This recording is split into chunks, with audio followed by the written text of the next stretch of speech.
The views and opinions discussed on this show are of the guests and host. They do not reflect the views or opinions of associated sponsors or affiliates. Howling at the moon, a sudden urge to eat your cat, or an intense desire to mark your territory are common side effects of listening to and or being bitten by this show. Enjoy at your own risk. It's the Oddtonewfoundland. Ghostly greetings from your host, Jonathan. Mysteries, ghosts, monsters and lore. East Coast esoterica and so much more.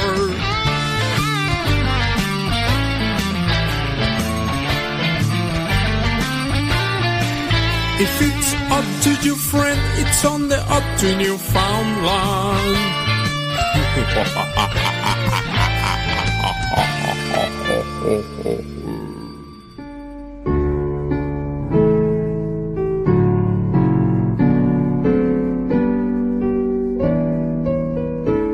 Ghostly greetings from the oldest city in North America. I'm your host, John Mallard, bringing you the best in East Coast esoterica. You, my friends, have stumbled upon the Oddtonewfoundland Paranormal Podcast. This is episode 293 of your favorite paranormal variety show, and having you here is better than turning 40 years old yesterday in a snowstorm, that's for sure. Good Lord, the whole city was shut down. I never got to have my 2 pounds of Don Cherry's wings. I don't know, I was kind of sad about it. I'm a little bitter about it, but you know what? It's okay. This is day 2 of me being home with all my children in crazy weather. You know, Newfoundland gets 60, 70 centimeters of snow. You know, we kind of need a day or two to dig out. But anyway, it's still one of the best places ever to live, in my opinion, of course. I'm so happy you guys are here to share with this episode with me. Why? Because you're wonderful, a masterpiece, beautifully made, important to people because you're important to me, highly favored by your creator, or the law of averages and physics working in tandem. You, my friend, are an oddball, and on this show, your family, and we are one. The often imitated but never duplicated Oddtonewfoundland Paranormal Podcast. That's what we are. Often imitated, never duplicated, especially by the people who have me on their show and then don't show up for mine. Who have people on their show who speak highly of me, but 10 years ago said, if you were to pursue this podcasting thing, it would be A, a waste of time, and B, distract you from what you're truly supposed to do, which is paranormal investigation. Hey man, it's about time I started speaking my mind about this stuff. It really is. Nobody knows what that is? Good. The people who do know what this is will listen to the show and go, ooh, that's the plan. I'm super happy to have you guys here. I'm very, very excited because, number one, it's 2024. I haven't actually had a chance to talk on this show in months because of A, being super, super sick over Christmas. Like, that was the biggest thing. And B, like, we have a segmented show where I put out, you know, a monster episode every now and then and stuff like that. So I hope you guys enjoyed the other 2 episodes since last we spoke. You know, we had our Christmas special, and then I put out a little one about the Belschnickel. The Belschnickel is going to whoop you. I hope you guys enjoyed that around Christmas time. And then, of course, a few weeks ago, my good friend Taisha Buckle joined me and gave out a little tiny horoscope for 2024 for everybody. It was really, really interesting. I hope you guys had a chance to check out those episodes. This episode is going to be paranormal, schmooze, and news, okay? We're going to get back into some of the weird stuff that's been going on over the last few months, and trust me, there's some really weird stuff that's been going on over the last few months. I'm kind of happy to have the opportunity to cover those stories. One good thing about being sick and like missing a month of this show is that all this weird stuff happens and I can cherry pick my favorite ones. So like all kinds of weird stuff went on, man. It's crazy. Not just in the paranormal, but in entertainment as well. And there's all kinds of new stuff coming out that is going to fit the bill, including a new TV show about Bigfoot, which is literally a sitcom with Bigfoots in it, live action. I've always thought that'd be great. It's like Harry and the Hendersons meet the Flintstones or something here. This should be pretty fun. So yeah, I'm 40. I started this podcast when I was 30. Yeah, 2014, I started this podcast in July. This July coming, it'll be the 10-year anniversary of the Oddtonewfoundland Paranormal Podcast. This show is listened to all over the world. It's downloaded in all the way to Sri Lanka. Like, this is probably one of the coolest things I've ever come across, is the ability to say that I truly have a global audience. But this audience doesn't grow without your help. So please like and support the show. Like the episode, post wherever you might see it. Subscribe to me wherever you listen. It all really helps. And of course, some feedback is always appreciated, within reason. You're not going to get on there and be like, oh, God. What was the comment I had a few weeks ago? Oh, my God. On one of my posts. Oh, my God. Another cis white male does a podcast. Oh, joy. I'm like, oh, my God. I'm one of the most culturally diverse people out there. I'm one of the most culturally diverse podcasts in Eastern Canada. I'm the only podcast to have all walks of life on, whether they, be a part of the LGBTQ community, or of color, or of different culture. I've had them from all over the world. I was kind of shocked by that. So, that guy who made that post, you know who you are. Go f*** yourself. There, I said it. Now, let's move on, shall we? Shall we get a little bit of paranormal news? Can you tell me a little bit mad since our last podcast? Maybe just a tad. But the anger and resentment only brings out more hilarity. Trust me on that. Somewhere between the funnies and the obituaries is... Oh, yes.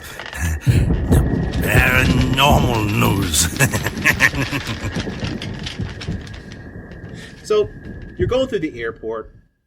Everything's going fine. You get your bags checked, and all of a sudden you hear... The alarm goes off. The guy checking your bag gets super pissed. He looks at you, and he's just like, yeah, there's something in your bag we need to talk about.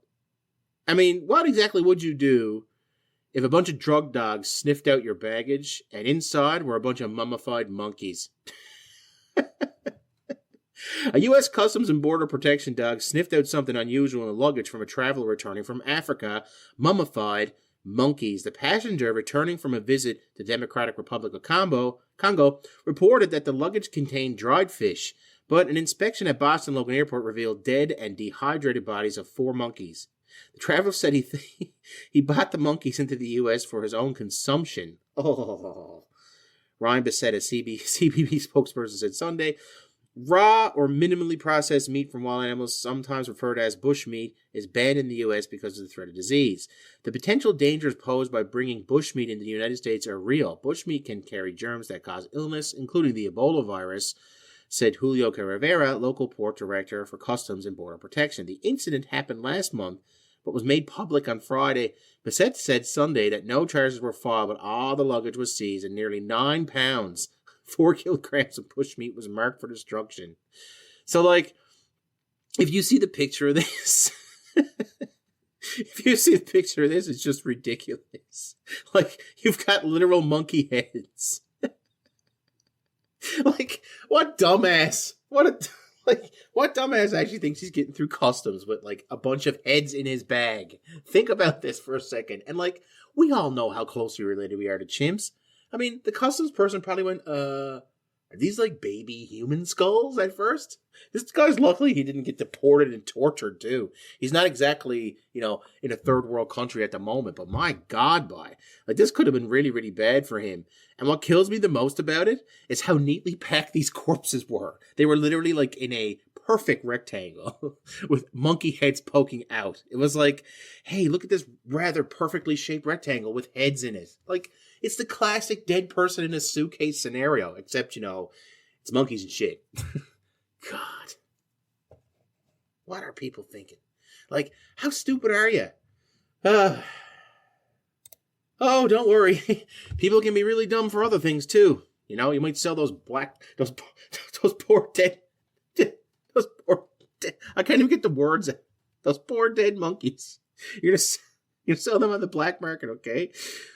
But you know what? Sometimes at auction, stuff like this can go crazy, crazy prices too. Well, here's one that you're going to really enjoy. Winston Churchill's false teeth was recently sold at auction, okay? Winston Churchill, you know him. You know who he is. He's a big party Britain wartime prime minister, man. Super famous guy, right? So his teeth sold at auction, okay? They're just denture type, top part of his teeth for $18,000. Churchill suffered from dental problems most of his life, having lost several teeth during his 20s, so he had up to 4 sets of teeth made for him. But they're still very rare to come across, and the set of 6 upper teeth were fashioned to preserve the Britain wartime's Prime Minister's famous natural lisp. Oh yeah. The Cotswold Auction Company, who handled the sale, said the teeth were snapped up, quote-unquote, for £18,000. More than double the $8,000 guide price. Churchill, who guided Britain through the Second World War after replacing Neville Chamberlain as Prime Minister in 1940, suffered from dental problems most of his life. And, now we get to hang out. Like, what do you even do with that? Like, what do you even do with that? Like, what the heck?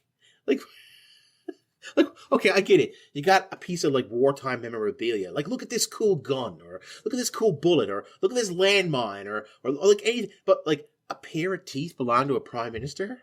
Like, it just doesn't, I don't know. I guess it's not macho enough for me. I guess. I guess it's still better than monkeys, I suppose. Speaking of bushmeat, there was a thong-wearing protesters bare... I can't even get the words out.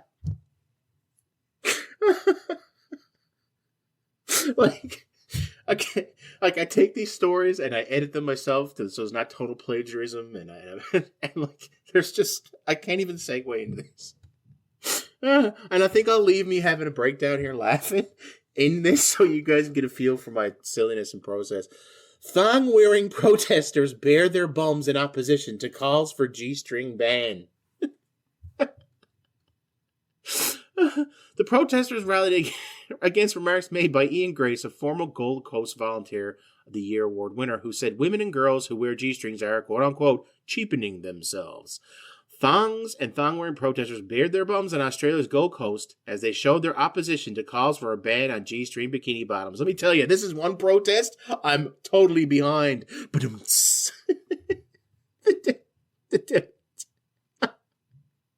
the demonstration named Free the Peach.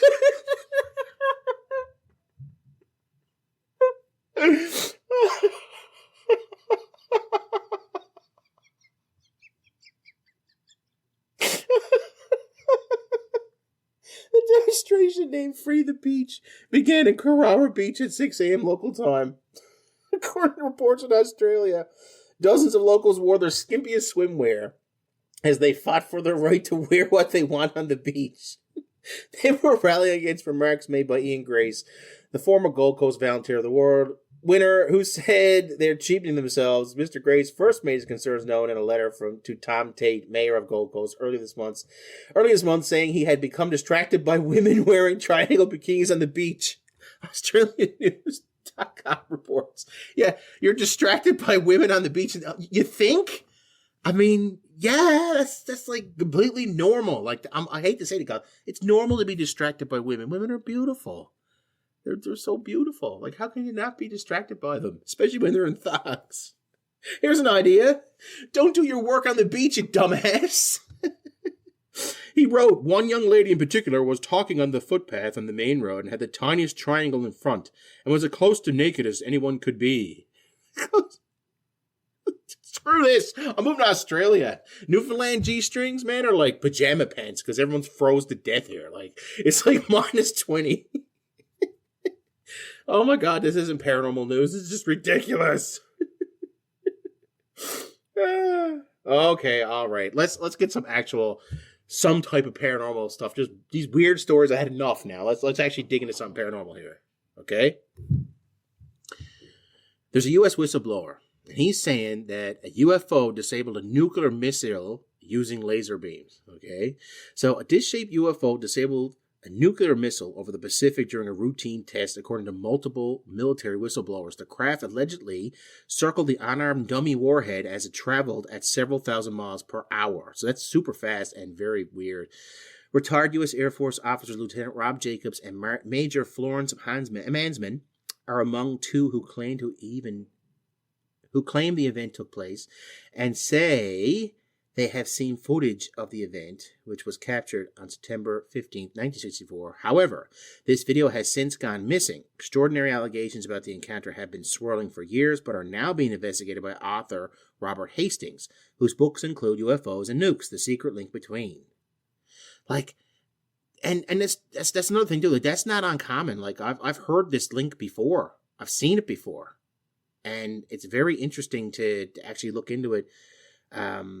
Lieutenant Jacobs and Major Mansman were part of the team charged with filming the test from a military telescopic photography site in Big Sur, California, and while doing so, inadvertently captured the altercation. They allege that after a highly restricted screening of the footage, 2 plainclothed CIA officers confiscated the tape.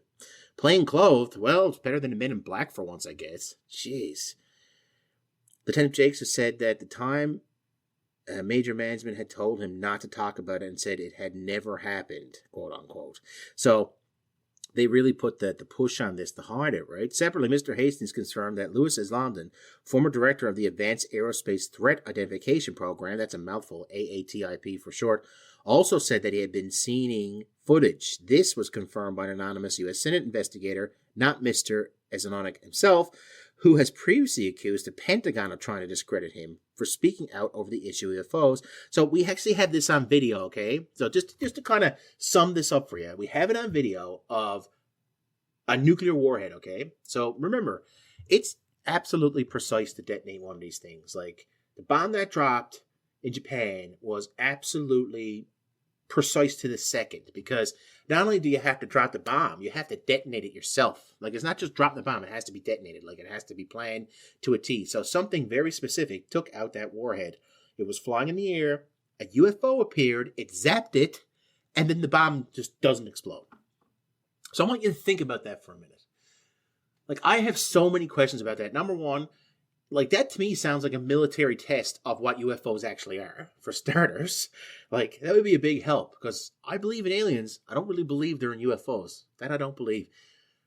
Second thing, and this is the most important thing, we all know how precise that technology has to be. It had to be way more advanced than what we have at that time. We're talking 64 it said? Good Lord. What do you guys think? Do you think UFOs are kind of protecting us here?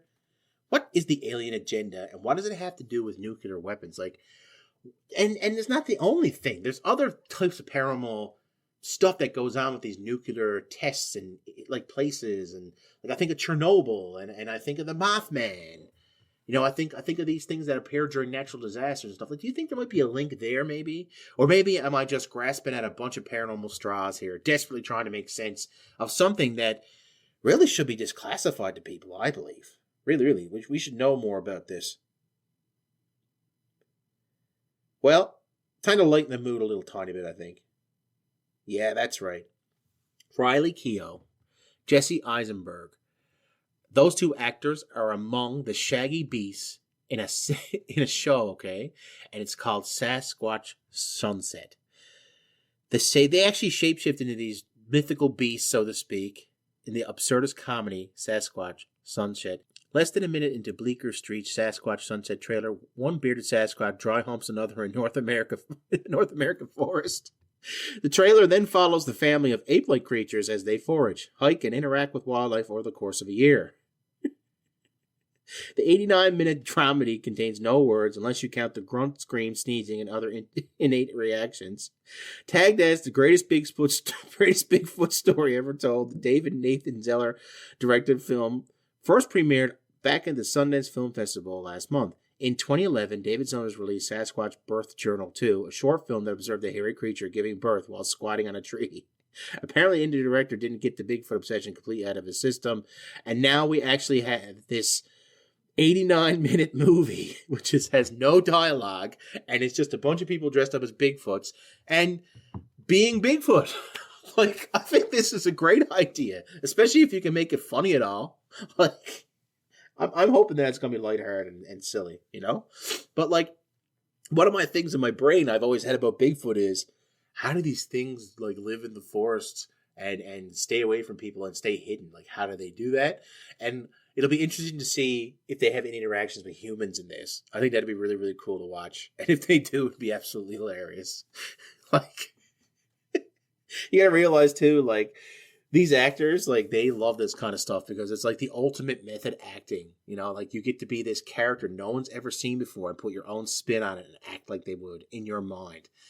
I wonder how much inspiration came from the Patterson Gimel movie for this and other reports. And I wonder is this just another example of media loosening its grip a little tiny bit and letting us have fun with the idea that these things exist, as opposed to being constantly bombarded with Bigfoot is real.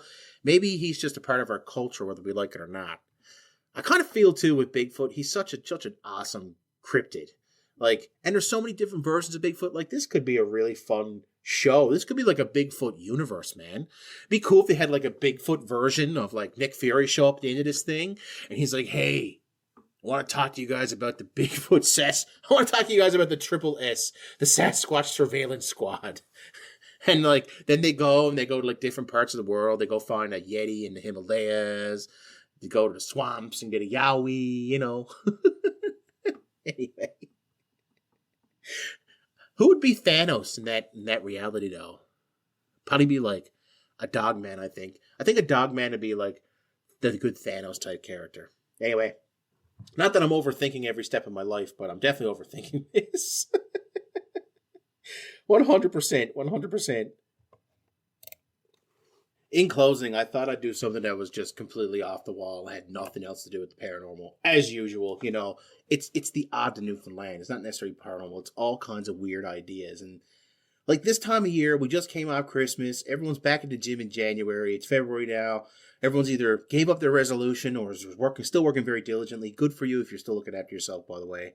I'm trying my best to go to the gym 5 days a week, although these snowstorms are really making me not be able to. But you know, you kind of worry about caloric intake, really. Like it's a lot to do with calories getting in shape. Like calories going in, calories going out. How do we look after this? And I thought to myself, you know, I wonder how many calories is like in this cotton ball. And I thought, you know, it'd be kind of fun for the show. What if I went and found a bunch of random stuff and looked up online and did the research and actually found out, well, how many calories are in stuff? So, like, technically anything that has mass has calories, by the way, which is a unit of energy. Even things that aren't technically food have calories, guys. You definitely shouldn't eat most of this on this list. So I'm not saying you should. I'm just saying it's just really interesting to know how many calories they're actually packing in each thing. Okay. Number 1, a gallon of gasoline has 31,000 calories. Woo! Gasoline has a lot of energy. Coal you burn, has 200,000 calories per ounce. Uranium has 20 billion calories per gram. Dirt, you'd have to eat about 15 pounds of it to acquire 6 calories. Cotton balls have 4 calories each. Grass clippings have 4 calories per ounce. Human breast milk. Did you ever wonder, like, where we all came from, man? Mommy's milk. 170 calories in 1 cup. That's pretty good. A penny has only 10 calories. Hair, on average, a full head of hair would provide about 140 calories. A stainless steel fork. If you ate a fork, it has 15 calories. A 9mm bullet, slightly less than 1 calorie. So you're starting to see things that are metal have less calories, so you probably shouldn't be eating those. Actually, no, wait. If you're trying to lose weight, eat all the forks you can. Modeling clay. A standard size plastic can of Play-Doh packs a whopping 127 calories. Dude. So, you know, if you're really, really hungry, break into your kid's crafting kit and eat some steel forks, a penny, grass clippings, and maybe some modeling clay. Eggshells, you know. Those eggshells, you know, you break open your egg, you throw your shell away. It's about 2 calories per eggshell. A crayon has 50 calories? Man, I know kids who eat crayons like crazy, too. A dolphin, the average adult bottlenose dolphin weighs 4,400 pounds and contains around 1.7 million calories. A dolphin. A dolphin weighs 4,400 pounds? Really? The average bottlenose dolphin? Wow, didn't know that. An average adult's flesh, that's you, has about 32,375 calories. Add in the skin and organs, and the calorie total goes up to 125,000 calories. I mean, make no wonder the T-Rex wanted to eat us, like in Jurassic Park. Santa's Christmas Eve snacks. This is another little thing I got. If you ate the milk and cookies Santa Claus eats in millions of homes each year, December 24th, you'd consume about 115 billion calories. And how much does the standard size book that's about 400 pages long, how many calories in it? Believe it or not, about half a calorie. That's it. So, there you go. If you ever wonder how many calories is in a cotton ball, you know. No, so there's something I know. I really love having you here. Thanks for being here. Thanks for listening. Thanks for keeping this show going. And I hope to talk to you guys again soon. I'll be back on the 1st of next month. That's right, March 1st. Be a brand new guest waiting for you. Take care, guys. Attention all Podbean, iTunes, Stitcher, and TuneIn radio listeners. The Odd to Newfoundland Paranormal Podcast brings you the best in East Coast esoterica on the 1st of every month. Together, we can keep it growing by sharing the show on social media, subscribing to the show wherever you may be listening to it from, and by leaving feedback about your favorite episodes. John certainly needs a friend like you to help make his dreams come true, minus the alien abduction dreams. That is not cool at all. The Odd to Newfoundland Paranormal Podcast, always available, always free, always odd.